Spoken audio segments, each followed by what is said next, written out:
नमस्कार दोस्तों, स्वागत है आपका हमारे YouTube चैनल सीधा क्लास में। आज से हम चालू करने जा रहे हैं बिहार बोर्ड 10वीं हिंदी का ऑब्जेक्टिव क्वेश्चन, जो आपके परीक्षा 2025 के लिए बहुत ही ज़्यादा इंपॉर्टेंट है। मतलब हमारे कुल कितने चैप्टर हैं हिंदी में? कुल 11 चैप्टर हैं। तो कुल 11 चैप्टर मतलब 11 दिनों में हम इसका निपटारा कर देंगे ऑब्जेक्टिव का। उसके बाद जो 11 दिन बचेगा उसमें हम सब्जेक्टिव का निपटारा कर देंगे। तो हो गया ना भैया आपकी पूरे 100 नंबर की तैयारी। तो आज से चालू करने जा रहे हैं हम बिहार बोर्ड 10वीं हिंदी का जो पहला चैप्टर है, जिसका नाम है श्रम विभाजन और जाति प्रथा, उसका VVI ऑब्जेक्टिव क्वेश्चन, जो आपके परीक्षा 2025 के लिए बहुत ही ज्यादा इंपॉर्टेंट है। तो चलिए शुरू करते हैं पहले प्रश्न से। पहला प्रश्न क्या बोलता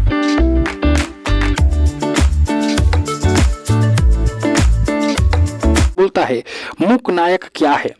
जल्दी बताइए, मुख्य नायक क्या है? ए ऑप्शन है अखबार, बी ऑप्शन है पुस्तक, सी ऑप्शन है कहानी संग्रह, डी ऑप्शन है पत्रिका। तो जल्दी बताइए मेरे दोस्त कि मुख्य नायक क्या है? तो मुख्य नायक आपको याद रख लेना है, एक पत्रिका है जिसे भीमराव अंबेडकर ने लिखा है। तो हमारा डी ऑप्शन बिल्कुल सही हो जाएगा। ये देखते हैं अगले प्रश्न को। अगला प्रश्न क्या बोलता है, भीमराव अंबेडकर के पिता का क्या नाम था? ये पहला चैप्टर रहा, कल दूसरा चैप्टर रहेगा, परसों तीसरा चैप्टर रहेगा, उसके बाद चौथा चैप्टर रहेगा। ऐसे करते करते कितना 12 दिनों में 12 चैप्टर को हम निपटा देंगे। उसके बाद फिर बचेगा 12 दिन। 12 दिन में हम सब्जेक्टिव को निपटा देंगे और इस 12 दिन में ऑब्जेक्टिव को। ओके, तो आइए अब आपको बताना है भीमराव अंबेडकर के पिता का क्या नाम था। ए ऑप्शन है बालक सकपाल, बी ऑप्शन है रामदेव सकपाल, सी ऑप्शन है रामजी सकपाल, डी ऑप्शन है रघु सकपाल। तो ये कई बार आपके एग्जाम में पूछा जा चुका है कि भीमराव अंबेडकर के पिता का क्या नाम था। तो भीमराव अंबेडकर के पिता का नाम रामजी सकपाल था। तो हमारा सी ऑप्शन बिल्कुल सही हो जाएगा। ये देखते हैं अगले प्रश्न को। अगला प्रश्न क्या बोलता है,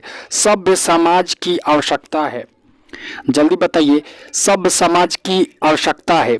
ए ऑप्शन है श्रम विभाजन का, बी ऑप्शन है जाति प्रथा का, सी ऑप्शन है दूध पानी का, डी ऑप्शन है अणु बम का। तो जल्दी बताइए मेरे दोस्त कि सभ्य समाज की किसकी आवश्यकता है? तो सभ्य समाज की श्रम विभाजन की आवश्यकता है। तो हमारा ए ऑप्शन बिल्कुल सही हो जाएगा। ये देखते हैं अगले प्रश्न को। अगला प्रश्न क्या बोलता है, श्रम विभाजन और जाति प्रथा क्या है? जल्दी बताइए कि श्रम विभाजन और जाति प्रथा क्या है। ये ऑप्शन है साक्षात्कार, बी ऑप्शन है भाषण, सी ऑप्शन है कहानी, डी ऑप्शन निबंध। तो जल्दी बताइए मेरे दोस्त, ये भी कई बार आपके एग्जाम में पूछा जा चुका है कि श्रम विभाजन और जाति प्रथा क्या है। तो श्रम विभाजन और जाति प्रथा एक निबंध है। तो हमारा डी ऑप्शन बिल्कुल सही हो जाएगा। ये देखते हैं अगले प्रश्न को। अगला प्रश्न क्या बोलता है, अंबेडकर जी की माता का क्या नाम था? जल्दी बताइए, जो हमारे डॉक्टर भीमराव अंबेडकर हैं उनकी माता जी का क्या नाम था? ये ऑप्शन है निर्मला, बी ऑप्शन है पुतलीबाई, सी ऑप्शन है भीमाबाई, डी ऑप्शन है रामाबाई। तो जल्दी बताइए मेरे दोस्त कि डॉक्टर भीमराव अंबेडकर की माता जी का क्या नाम था? तो डॉक्टर भीमराव अंबेडकर की माता जी का नाम भीमाबाई था। तो हमारा सी ऑप्शन बिल्कुल सही हो जाएगा। ये देखते हैं अगले प्रश्न को। अगला प्रश्न क्या बोलता है, डॉक्टर अंबेडकर का जन्म कौन से जिले में हुआ? ये आपको बताना है कि डॉक्टर जो अंबेडकर थे उनका जन्म कौन से जिले में हुआ। ये ऑप्शन है झारखंड में, बी ऑप्शन है पटना बिहार में, सी ऑप्शन है मऊ मध्य प्रदेश में, डी ऑप्शन है लखनऊ उत्तर प्रदेश में। तो जल्दी बताइए मेरे दोस्त कि डॉक्टर अंबेडकर का जन्म कौन से जिले में हुआ? तो डॉक्टर अंबेडकर का जन्म महू जिला मध्य प्रदेश राज्य में हुआ था। हमारा सी ऑप्शन बिल्कुल सही हो जाएगा। ये देखते हैं अगले प्रश्न को। अगला प्रश्न क्या बोलता है, आधुनिक सभ्य समाज कार्य कुशलता के लिए किसे आवश्यक मानता है? जल्दी बताइए, जो हमारा मॉडर्न सोसाइटी है वो कार्य कुशलता के लिए किसे आवश्यक मानता है? ये ऑप्शन है जाति विभाजन को, बी ऑप्शन है धन विभाजन को, सी ऑप्शन है श्रम विभाजन को, डी ऑप्शन है जन विभाजन को। तो आपको बताना है आधुनिक सभ्य समाज कार्य कुशलता के लिए किसे आवश्यक मानता है। तो आधुनिक सभ्य समाज कार्य कुशलता के लिए श्रम विभाजन को आवश्यक मानता है। श्रम विभाजन मतलब काम का बंटवारा। जो मोची का बेटा है वह मोची का सिलाई अच्छा से कर सकेगा, जो दर्जी है उसका ही बेटा दर्जी का अच्छा से कर पाएगा, मतलब सी पाएगा कपड़ा। वैसे ही उसको ही श्रम विभाजन मतलब कामों को अलग अलग बांट दे। तुम दूध बेचता है तो तुम दूध बेचेगा, तुम गाय पालता है तो गाय पालेगा। लेकिन अब के दौर में ऐसा नहीं है, आजकल सब कोई गाय पाल सकता है। श्रम विभाजन काफी हद तक हट गया है। तो आइए देखते हैं अगले प्रश्न को। अगला प्रश्न क्या बोलता है, अंबेडकर का जन्म किस परिवार में हुआ? जल्दी बताइए, अंबेडकर का जन्म किस परिवार में हुआ? ए ऑप्शन है क्षत्रिय परिवार में, बी ऑप्शन है कायस्थ परिवार में, डी ऑप्शन है ब्राह्मण परिवार में, डी ऑप्शन है दलित परिवार में। तो जल्दी बताइए मेरे दोस्त कि अंबेडकर का जन्म किस परिवार में हुआ था? तो अंबेडकर का जन्म बहुत गरीब माने दलित परिवार में हुआ था, तो हमारा डी ऑप्शन बिल्कुल सही हो जाएगा। और आपसे परीक्षा में पूछ दे कि कौन सी जाति में हुआ था, तो आपका जवाब होना चाहिए महार जाति। कौन जाति? महार जाति। आइए देखते हैं अगले प्रश्न को। अगला प्रश्न क्या बोलता है? डॉक्टर अंबेडकर ने किस पत्रिका का संपादन किया? आपको बताना है ये जो हमारे पूजनीय डॉक्टर भीमराव अंबेडकर हैं वो किस पत्रिका का संपादन किए? ए ऑप्शन है उड़ता भारत, बी ऑप्शन है भारत, सी ऑप्शन है उज्जवल भारत, डी ऑप्शन है बहिष्कृत भारत। तो जल्दी बताइए मेरे दोस्त कि डॉक्टर अंबेडकर ने किस पत्रिका का संपादन किया? तो डॉक्टर अंबेडकर ने बहिष्कृत भारत नामक पत्रिका का संपादन किया। आपसे परीक्षा में पूछ दे तो ये बता देना है। ये देखते हैं अगले प्रश्न को। अगला प्रश्न क्या बोलता है? भारतीय संविधान के निर्माता के रूप में हम किन्हें जानते हैं? जल्दी बताइए कि भारतीय संविधान के निर्माता के रूप में हम किन्हें जानते हैं? ये ऑप्शन है सुभाष चंद्र बोस को, बी ऑप्शन है भीमराव अंबेडकर को, सी ऑप्शन है भगत सिंह को, डी ऑप्शन है महात्मा गांधी को। तो आपको बताना है मेरे दोस्त कि भारतीय संविधान के निर्माता के रूप में हम किन्हें जानते हैं? तो किन्हें जानते हैं? भीमराव अंबेडकर को जानते हैं। तो हमारा बी ऑप्शन बिल्कुल सही हो जाएगा। ये देखते हैं अगले प्रश्न को। अगला प्रश्न क्या बोलता है? लेखक, यहाँ पे थोड़ा टाइपिंग मिस्टेक है, यहाँ पे ल न लिखा गया क की जगह। लेखक बेरोजगारी का प्रमुख और प्रत्यक्ष कारण किसे मानते हैं? जल्दी बताइए कि लेखक बेरोजगारी का प्रमुख और प्रत्यक्ष कारण किसे मानते हैं? लेखक मतलब डॉक्टर भीमराव अंबेडकर बेरोजगारी का प्रमुख कारण किसे मानते हैं? ऑप्शन है जनसंख्या को, बी ऑप्शन है जाति प्रथा को, सी ऑप्शन है महंगाई को, डी ऑप्शन है अशिक्षा को। तो भैया लेखक बेरोजगारी का प्रत्यक्ष और प्रमुख कारण जाति प्रथा को मानते हैं, क्योंकि बेरोजगारी कोई चमार का बेटा है, और उस समय क्या होता था, कोई अगर चमार का बेटा होता था या कुछ गरीब जात का बेटा होता था तो वो कितना भी पढ़ ले, आईएएस का भी पढ़ाई कर ले, लेकिन वो जो उसका बाप जो मोची का काम करता है तो उसको मोची का काम ही करना पड़ेगा, भले वो आईएएस के काबिल क्यों ना हो। और जो ऊंचे वर्ग थे वो भाई सब ऊंचे पद पे काम कर देंगे। तो यही भैया जाति प्रथा था। इसी के खिलाफ डॉक्टर भीमराव अंबेडकर ने अभियान चलाया, कितने लड़ाई लड़ी, और तब जाके यहाँ पे थोड़ा मैनेज हो पाया है। अब आपको बताना है the caste in India their mechanism किसकी रचना है? जल्दी बताइए the caste in India their mechanism किसकी रचना है? ऑप्शन है महात्मा गांधी की, बी ऑप्शन है भगत सिंह की, डी ऑप्शन है भीमराव अंबेडकर की, डी ऑप्शन है सुखदेव की। ये भैया बहुत ही फेमस रचना है। किसकी फेमस रचना है?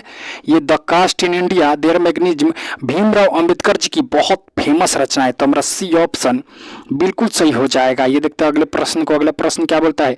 डॉक्टर अंबेडकर ने पीएचडी की उपाधि कब धारण की? भैया जी ये जो अंबेडकर जी थे ना, इतने पढ़ने लिखने में तेज थे, कितना डिग्री इनके पास थी। तो वही आपको बताना है, उसमें से एक डिग्री होता है पीएचडी। तो वही आपको बताना है डॉक्टर अंबेडकर ने पीएचडी की उपाधि कब धारण की? ए ऑप्शन है 1930 में, बी ऑप्शन है 1920 में, सी ऑप्शन है 1914 में, सी ऑप्शन और डी ऑप्शन है 1916 में। तो जल्दी बताइए मेरे दोस्त कि डॉक्टर अंबेडकर ने पीएचडी की उपाधि कब धारण की? तो 1916 में धारण की। तो हमारा डी ऑप्शन बिल्कुल सही हो जाएगा। ये देखते हैं अगले प्रश्न को। अगला प्रश्न क्या बोलता है? अंबेडकर के प्रेरक व्यक्ति कौन थे? मतलब अंबेडकर जी किसे देख के अपना इंस्पिरेशन मानते थे? ए ऑप्शन है बुद्ध को, बी ऑप्शन है ज्योतिबा फुले को, सी ऑप्शन है कबीर को, डी ऑप्शन इनमें से सभी। तो जल्दी बताना है आपको दोस्त कि अंबेडकर के प्रेरक व्यक्ति थे। तो अंबेडकर भैया बुद्ध को भी प्रेरक अपना इंस्पिरेशन मानते थे, ज्योतिबा फुले को भी अपना प्रेरक मानते थे, कबीर को भी अपना प्रेरक मानते थे। तो मैंने तीनों को मानते थे। तो हमारा डी ऑप्शन बिल्कुल सही हो जाएगा। अंबेडकर जी के प्रेरक व्यक्ति बुद्ध, ज्योतिबा फुले, कबीर थे, ये तीन थे। तो आइए देखते हैं अगले प्रश्न को। अगला प्रश्न क्या बोलता है? भारतीय संविधान निर्माण में महत्वपूर्ण भूमिका किसकी है? आपको बताना है कि भारतीय संविधान निर्माण में महत्वपूर्ण भूमिका किसकी है? ऑप्शन है सुभाष चंद्र बोस की, और बी ऑप्शन है भीमराव अंबेडकर की, सी ऑप्शन है ज्योतिबा फुले की, डी ऑप्शन है भगत सिंह की। तो आपको मैं बता दूं, जब संविधान निर्माण हुआ था तो ज्योतिबा फुले मर गए थे, जब संविधान निर्माण हुआ था तो भगत सिंह भी मर गए थे, और जब संविधान निर्माण हुआ था तो सुभाष चंद्र बोस कहाँ गए थे पता नहीं था।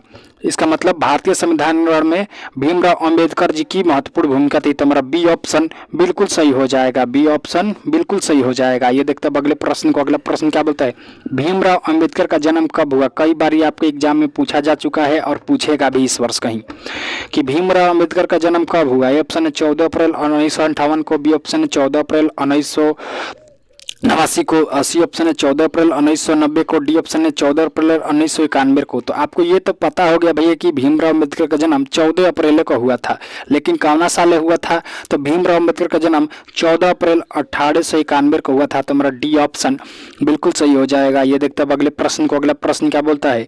भीमराव अम्बेडकर की मृत्यु कब और कहाँ हुई? आपको उस समय भी बताना है और जगह भी बताना है कि कब और कहाँ हुई। तो ए ऑप्शन है 1956 दिल्ली में, बी ऑप्शन है 1957 महाराष्ट्र में, सी ऑप्शन है 1958 बिहार में, डी ऑप्शन है 1959 तमिलनाडु में। तो जल्दी बताइए भीमराव अंबेडकर की मृत्यु कब और कहाँ हुई? तो भीमराव अंबेडकर की मृत्यु 1956 दिल्ली में हो गई थी। तो हमारा ये ऑप्शन बिल्कुल सही हो जाएगा। ये देखते हैं अगले प्रश्न को। अगला प्रश्न क्या बोलता है?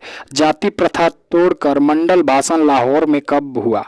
जल्दी बताइए कि जाति प्रथा तोड़कर मंडल भाषण लाहौर में कब हुआ? ए ऑप्शन है 1942 में, बी ऑप्शन 1940 में, सी ऑप्शन 1936 में, डी ऑप्शन 1938 में।